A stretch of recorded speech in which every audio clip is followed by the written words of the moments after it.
Good day to each and every one of you. Today we are going to present our experimental research entitled of The Effects of the Time of Coffee Consumptions on Memory Retention. And I am Licca Albani, the presenter for this first part, which is the introduction. So me and my co-members, please proceed to the next slide. And so me and my co-members came up to study the effects of coffee to students. And we all know that caffeine directly affects the brain of each person differently. And one of the common result of this is the brain alertness. And in accordance to Richard and Smith 2015, that caffeine is a psychoactive stimulant that increases wakefulness, attentiveness, and the ability to focus on and then overall energy levels. So for many students, including us, enjoy drinking coffee while we are doing some sort of activity, especially in studying. However, limited of the studies found how the time of the day an individual influences the memory the next morning or after they drink coffee. So for the next slide, please. My name is Marc, and I am here to discuss the review of related literature. It was stated by Schramm and Brigg that teenagers tend to become dependent on coffee. So why? Because they believe that coffee helps them to become mentally awake and physically aware. Students tend to drink coffee, use it for the betterment of their scores, especially during morning exams. Take note, we use the word dependent, not addicted. And then for Hernandez, uh, he stated that there were two types of coffee consumers. There were early morning coffee consumers. Usually, the early morning consumers drink coffee during their breakfast time. And then for the other type of coffee drinker, it's your late night coffee consumers. So these coffee drinkers, they are usually the teenagers. They tend to depend on coffee for their review, for their studying, so that they can finish whatever they are doing or they can review whatever they are uh, whatever subject they need. And then Schramm and Brigg also stated that coffee reduces an individual's sleep quality. So the reasoning behind this is stated by Domenico. So the author stated that the chemical structure of caffeine is comparable to the neurotransmitter we know as adenosine. So when we say adenosine, adenosine enables the body to feel tired and drowsy. So basically, what happens is that uh, caffeine counterattacks adenosine's effects. And then finally, it was revealed that at least 20.6% of the memory of students were increased. And however, this 20.6 increase in percent increase in memory was helped by sleep. Right? So it was also stated that coffee stimulates cognitive performance.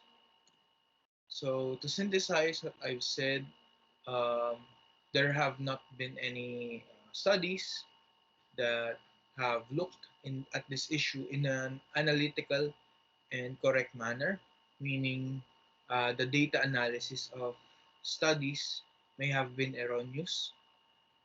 And usually the issue is the sample size. Okay? And then significance of the effects of caffeine will be studied in this research. So thank you very much. Let me pass it on to our next presenter. Thank you. So for this part, which is the purpose of our study, is to consider the effect of caffeine on two different forms of memory and what will benefit them after knowing it is best to drink coffee. So to all students who drink coffee, for them to increase their performance and will decide to take a test night before or the morning of the test. The coffee was also found to possibly lengthen the attention span of individuals where the focus is to bend on a specific matter, though the other observable material could be ignored. So, for example, that will be discussed by Ms. Castro. We have an incoming examination day. During our review session, mas gusto natin na may katabi tayong coffee for the reason na it will help us to awake our mind. And by that, mariretain yung mga information na kailangan natin sa exam. And that's all.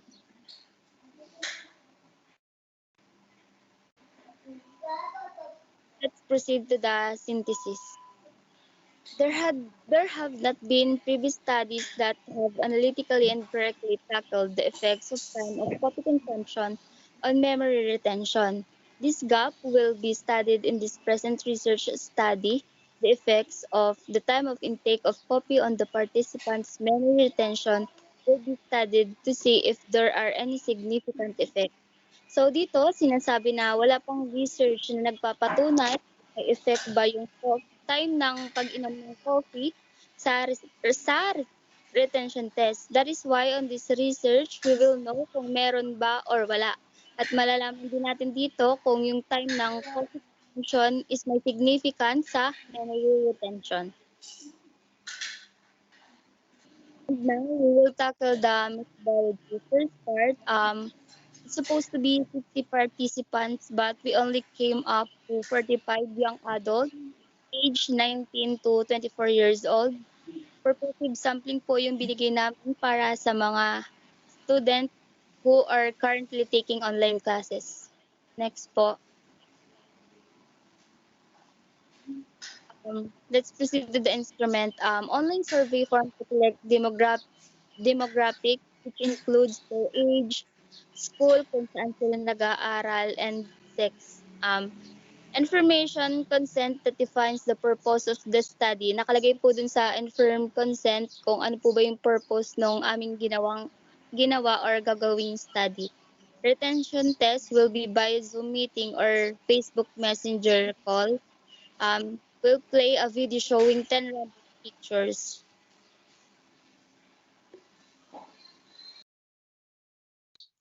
Next. Procedure. 45 participants were grouped into 3 groups.